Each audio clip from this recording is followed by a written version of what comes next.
الحمد لله وحده والصلاة والسلام على من لا نبي بعده. عن عبد الله بن عمر رضي الله عنهما جاء رجل من أهل العراق وهو يسأله عن دم البعوث، فقال ابن عمر رضي الله عنهما انظروا إلى أهل العراق وهو يسأله عن دم البعوث وقد قتلوا ابن رسول الله صلى الله عليه وسلم، فقد سمعت رسول الله صلى الله عليه وسلم يقول هما ريحتان من الدنيا، رواه البخاری في کتاب الفضائل۔ یہ صحیح بخاری کی روایت ہے جو میں نے آپ حضرات کے سامنے پیش کیا ہے۔ اس حدیث پاک میں ایک اہم باتیں بیان کی گئی۔ عام طور پر ہر سال جب بھی محرم کا مہینہ آتا ہے تو نواسے رسول سیدنا حسین رضی اللہ عنہ کی شہادت پر غم مناتے ہیں، ایک بات۔ اور دوسری بات یہ ہے کہ ان کو مارنے والے، قتل کرنے والے یزید ابن معاویہ کو سامنے لا کر ان کو بدنام کرتے ہیں اور ان کے اوپر لعن طعن کرتے ہیں۔ جبکہ صحیح بخاری کی یہ روایت ہمیں بتلاتی ہے کہ نواسے رسول سیدنا حسین رضی اللہ عنہ کو کس نے قتل کیا ہے، کس نے شہید کیا ہے، اس حدیث میں کلیئر کر دیا۔ اب ادھر ادھر بھٹکنے کی ضرورت نہیں، دنیا والا کچھ بھی بولے، یزید کہا تھے تو فلاں کہا تھے تو فلاں کہا تھے، سب بیکار بکواس ہے۔ صحیح بخاری میں روایت موجود ہے کہ نواسے رسول کو کس نے قتل کیا، کس نے شہید کیا ہے، آپ اس حدیث کو لے کر جائیں۔ آئیے سب سے پہلے حدیث کا ترجمہ کیا وہ سنتے ہیں۔ اس حدیث کے راوی سیدنا عبداللہ ابن عمر رضی اللہ عنہ، وہ کہتے ہیں کہ ایک دفعہ مکہ کے اندر احرام کی حالت میں ایک شخص کوفہ کا آدمی آیا اور آنے کے بعد ان سے سوال کرنے لگے، کہنے لگے کہ اے ابن عمر مجھے یہ بتائیے اگر احرام کی حالت میں کپڑے پر مچھر کا خون لگ جائے تو اس کا کیا حکم ہے؟ اور ایک روایت میں آیا مکھی، کہ مکھی کا خون لگ جائے یا کپڑے پر مچھر کا خون لگ جائے، کوئی مار دے تو اس کا کیا حکم ہے؟ آیا وہ پاک ہے یا ناپاک ہے، یا ایسی حالت میں نماز ہوتی یا نہیں ہوتی، ایسی حالت میں احرام کے حالت میں یہ کام کرنا درست ہے یا نہیں، یہ سوال پوچھا گیا۔ تو جیسے ہی عراقیوں نے یہ سوال کیا تو فوراً ابن عمر رضی اللہ تعالی عنہما، چونکہ دوررس نگاہیں تھی، بڑے دور اندیش تھے، بات کو اچھی طرح سمجھ گئے، بھاپ گئے، تو فوراً کہنے لگے لوگوں سے کہ اے لوگوں دیکھو، انظروا الی اہل العراق، اس آدمی کو، عراقی آدمی کو دیکھو، یہ ہم سے پوچھ رہا ہے مچھر کے خون کے بارے میں کہ اس کا کیا حکم ہے، جبکہ انہوں نے، دیکھو اشارہ کیا، جبکہ انہوں نے رسول اللہ صلی اللہ علیہ وسلم کے نواسے کو قتل کیا ہے، حالانکہ میں نے اللہ کے نبی اکرم صلی اللہ علیہ وسلم سے یہ ارشاد فرماتے ہوئے سنا ہے ہما ریحانتین من الدنیا، کہ یہ دونوں یعنی حسن اور حسین دنیا کے دو پھول ہیں۔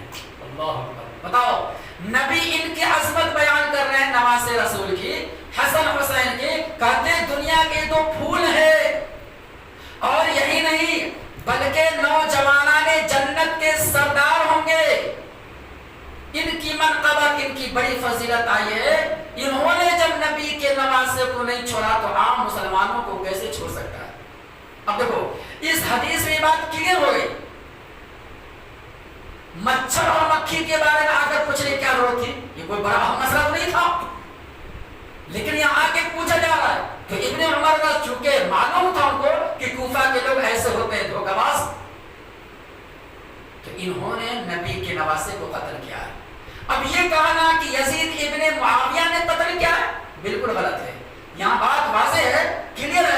کہ نماز رسول کو کس نے قتل کیا. اچھا صحیح بخاری میں ایک اور روایت ہے, کمال کی بات ہے, اس میں تو اور اس سے زیادہ کلیئر ہے. ان کا تو نام بتا دیا گیا, کوفہ کے گورنر عبید اللہ ابن زیاد اس کا نام. ابن زیاد چونکہ اس وقت کوفہ کا گورنر تھا, ان کی معیت میں ان کے لشکر والوں نے اور ان لوگوں نے مل کر کے نبی کے نواسے کو قتل کیا ہے. اب دور تک کا یزید کا کوئی حق نہیں. اب خامخواہ یزید کو لعن طعن کرنا, ملامت کرنا, فلاں ایسا ہے ویسا ہے, زانی ہے تو شرابی ہے تو کبابی ہے تو فلاں ہے تو بیکار ہے, بیکار کی بات ہے. تو اس لیے اس بات کو واضح کلیئر ہو جائے کہ نبی اکرم صلی اللہ علیہ وسلم کے نواسے کو انہوں نے قتل کیا. یہ وہی لوگ ہیں جو مسند احمد میں ایک اور روایت ملتی ہے اس کے تعلق سے, اگر وہ سنیں تو اور بات کلیئر.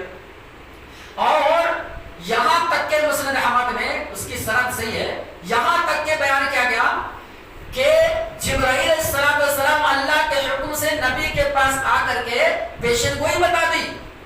پیشن گوئی کے طور پر جبرائیل علیہ السلام نے کہا کہ اللہ کے نبی آپ کے نواسے کو قتل کیا جائے گا. اللہ اکبر, یہ پہلے بتا دیا زندگی میں. وہ کیسے؟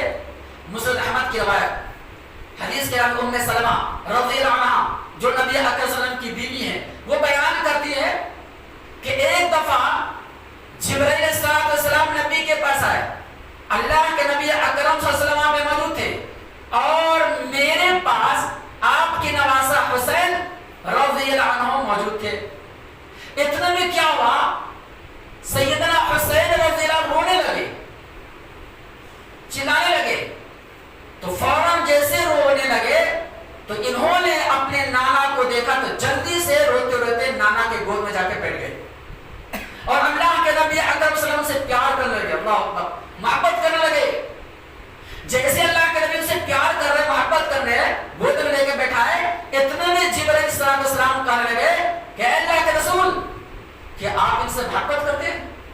اللہ اکبر, پوچھا گیا کہ کیا آپ ان سے محبت کرتے ہیں؟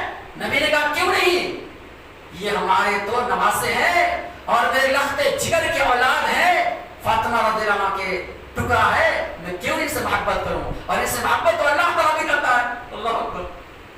تو کہنے لگے جبرائیل السلام سن لیجئے, اب میری بات سنیے, اللہ کے حکم سے آپ ان سے محبت کریں نا, لیکن ایک دور ایسا آئے گا, ایک زمانہ ایسا آئے گا کہ آپ کی امت کے لوگ ان کو قتل کر ڈالیں گے. اللہ اکبر. اور یہی نہیں, آگے یہ بھی بتایا گیا کہ اللہ کے نبی اگر جاننا چاہتے ہیں کہ کہاں پر قتل کیا جائے گا, کون سی سرزمین پر ان کو مارا جائے گا, تو بھی آپ کو بتا دیتا ہوں, وہ کربلا کا میدان ہے, وہ کربلا کی سرزمین ہے جو آج عراق کے اندر موجود ہے, اور اس زمانے میں عراق کے اندر تھا. یہاں پر ان کو مارا جائے گا. اب بتاؤ, یہ حدیث کی واضح ہو گئی. زمین کون سی وہ بھی بتا دیا گیا, مارنے والے کون لوگ ہیں وہ بھی بتا دیا گیا, ان کے پیچھے کیا کیا سازشیں رچی جائیں گی, ساری کی ساری بات واضح ہے. اب خامخواہ اس کو چھوڑ کر کے حقیقت کو بیان نہ کر کے صرف فسانہ اور قصہ کہانیاں اور ادھر کی جھوٹی من گھڑت باتیں بیان کر کر کے بدنام کرنا, یزید بن معاویہ کو فلاں کو تو ایسا ویسا ہے. یہ کربلا کے تعلق سے 100 میں 80% کہانی جھوٹی بیان کیا جاتا ہے. یہ سب جھوٹی بات ہے, بیکار کی بات ہے. صحیح بات یہ سچائی جو اس حدیث میں بیان کیا گیا, لہذا اس پر عمل کیا جائے اور اس کو صحیح سے سمجھا جائے. اور اسی وقت سے کوفہ کے بارے میں مثال مشہور ہو گیا, الکوفی لا یوفی. کوفہ والوں کہتے وفادار نہیں, وہ بے وفا کون ہے؟ کوفہ والے. یہ وہی لوگ ہیں جنہوں نے سیدنا عثمان غنی رضی اللہ تعالیٰ عنہ کو شہید کیا تھا سن 36 ہجری کے اندر, 30/6 ہجری کے اندر. یہ وہی لوگ ہیں جنہوں نے سیدنا علی رضی اللہ تعالیٰ کو قتل کیا, شہید کیا رمضان کے مہینے کے اندر سن 40 ہجری کے اندر. یہ وہی لوگ ہیں جنہوں نے نبی کے نواسے رسول پہلے حسن رضی اللہ عنہ کو شہید کیا. یہ وہی لوگ ہیں جنہوں نے نواسے رسول سیدنا حسین رضی اللہ عنہ کو شہید کیا. اللہ اکبر. ان لوگوں کا ہاتھ ہے, یہ سب کے سب کوفہ کے لوگ ہیں, عراقی لوگ ہیں, شیعہ لوگ ہیں. یہ سب کا کام ہے, انہوں نے ان کے ساتھ ایسا کام کیا ہے اور بدنام کسی اور کو کیا جا رہا ہے, اور ہر سال اس موقع پر ماتم کر کے اپنے آپ کو یہ ثابت کرنا چاہتے ہیں کہ ان کے قاتل ہم نہیں ہیں, کوئی اور ہے. یہ اصل حقیقت جو میں نے بیان کیا. اللہ سے دعا کریں اللہ مسلمانوں کو دین کی صحیح سمجھ اور